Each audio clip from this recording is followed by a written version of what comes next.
Kasih setiamu yang ku rasakan lebih tinggi dari langit biru. Kebaikanmu yang telah kau nyatakan lebih dalam dari lautan. Berkat-Mu yang telah ku terima sempat membuatku terpesona. Apa yang tak pernah kupikirkan, itu yang kau sediakan bagiku. Siapakah ku ini Tuhan? Jadi biji mata-Mu. Dengan apakah ku balas Tuhan selain puji dan sembah-Kau? Siapakah ku ini Tuhan? Jadi biji mata-Mu. Dengan apa kan ku balas Tuhan selain puji dan sembah? Selain puji dan sembah Kau. Selain puji dan sembah Kau.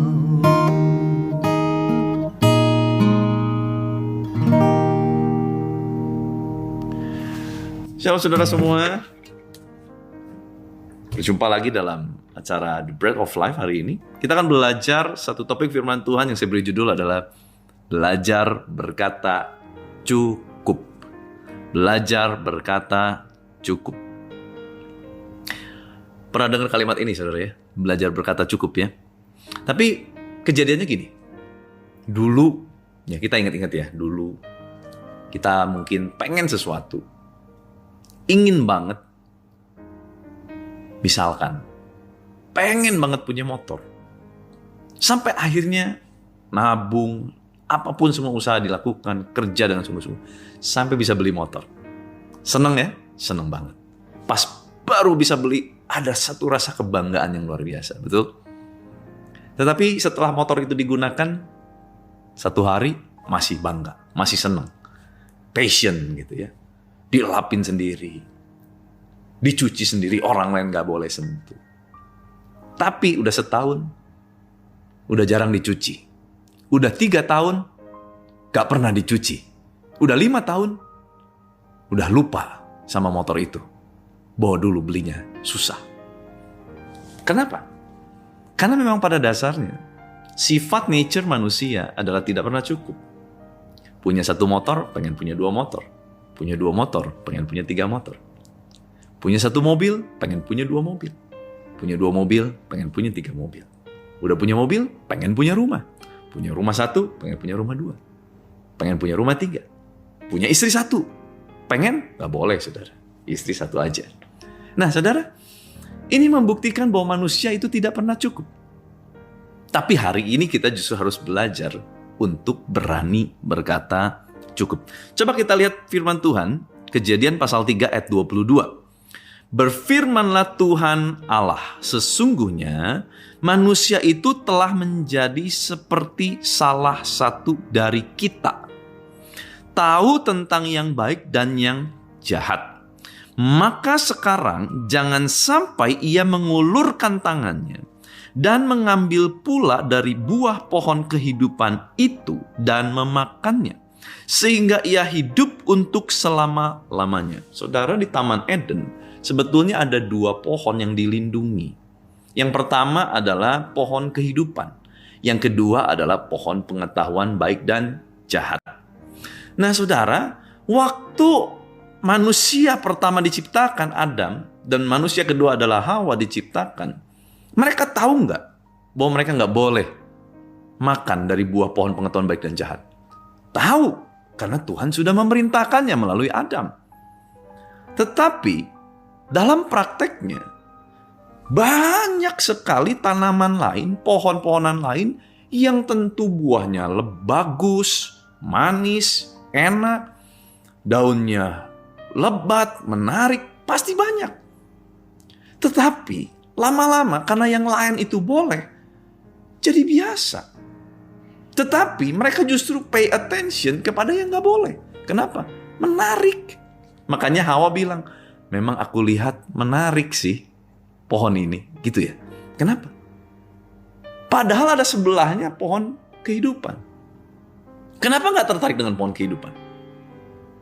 Karena pohon kehidupan mereka sudah punya. Apa? Mereka memang dalam keadaan hidup. Mereka sudah punya yang namanya hidup. Mereka merasa gak perlu lagi. Karena udah punya. Jadi biasa. Tetapi pohon pengetahuan baik dan jahat belum pernah mereka cicipi. Jadi mereka merasa aduh ini menarik sekali. Itu sifat nature manusia. Yang kita harus sangat hati-hati. Untuk hal yang kita punya, kita menjadi sering biasa. Mungkin Tuhan berikan mujizat setiap hari, kita menjadi biasa. Karena udah jadi biasa. Waktu Tuhan mencurahkan roti mana kepada bangsa Israel setiap hari, mereka sudah jadi biasa. Sampai satu hari mereka bersungut-sungut, mana lagi, bosan, pengen daging. Kenapa? Karena yang udah dimiliki seringkali kita menjadi biasa dan kita melupakannya. Tapi hari ini kita harus berani belajar, saudara. Bahwa kita harus berani belajar berkata cukup. Seandainya, saudara, Adam dan Hawa berani berkata cukup waktu itu. Ngapain makan pohon pengetahuan baik dan jahat? Kita cukup kok. Kita punya pohon durian, kita punya pohon semangka, kita punya pohon apa lagi? Kita punya pohon yang lain. Cukup. Seandainya mereka berkata cukup, mereka tidak akan pernah terusir dari Taman Eden. Dan mereka pasti tidak pernah jatuh di dalam dosa. Karena pohon pengetahuan baik dan jahat. Nah saudara, hati-hatilah dengan hal-hal yang belum kita miliki. Karena mungkin hal-hal yang belum kita miliki itu satu hari bisa menjadi jerat dalam kehidupan kita. Bukan gak boleh mengharapkan sesuatu yang lebih.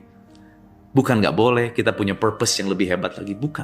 Tetapi kita harus berhati-hati dengan keinginan kita. Sebab keinginan itu bisa membawa sesuatu yang baik atau mencelakakan kita. Tetapi biarlah hari-hari ini kita mau belajar dengan apa yang kita punya. Kita mau bersyukur sama Tuhan, berkata, Tuhan, terima kasih, semuanya ini cukup. Bahkan lebih dari cukup.